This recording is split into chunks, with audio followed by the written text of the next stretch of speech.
Bonsoir, la question fait débat depuis longtemps sans qu'aucune réponse formelle puisse être apportée. Il n'empêche, cette étude laisse perplexe. Des chercheurs de l'ULB ont exposé des fourmis à des ondes GSM.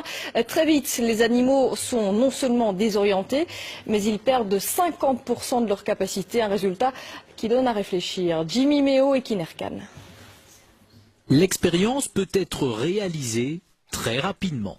Poser un téléphone portable au milieu d'une société de fourmis et déjà instantanément, les premiers effets sont visibles.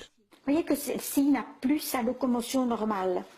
C'est plus faire aller ses pattes, c'est parce qu'elle a été trop longtemps près des ondes. Ça, c'est une ataxie musculaire. Le premier système touché est le système nerveux. Mais le système nerveux dirige tout. Il dirige la locomotion, il dirige la perception des signaux émis par les autres, il dirige le comportement, etc. Donc tout est affecté.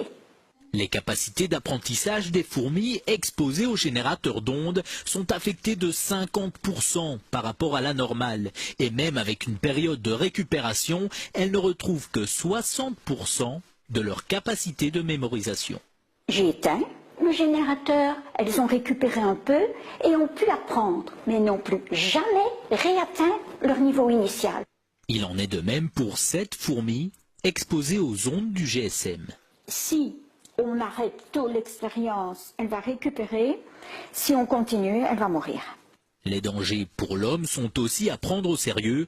Par exemple, l'oreille à laquelle on colle notre téléphone est très sensible. Imaginez les structures que nous avons dans l'oreille. Nous avons des cellules ciliées dans l'oreille. Déjà dans l'oreille moyenne, la trompe d'Eustache, mais après, pour l'équilibre, pour le son, ce sont des cellules terriblement fragiles. Les conseils, éloignez votre appareil, pas d'utilisation pendant trop longtemps. Et contre les insectes nuisibles, un petit générateur d'ondes pourrait ainsi faire office d'insecticide.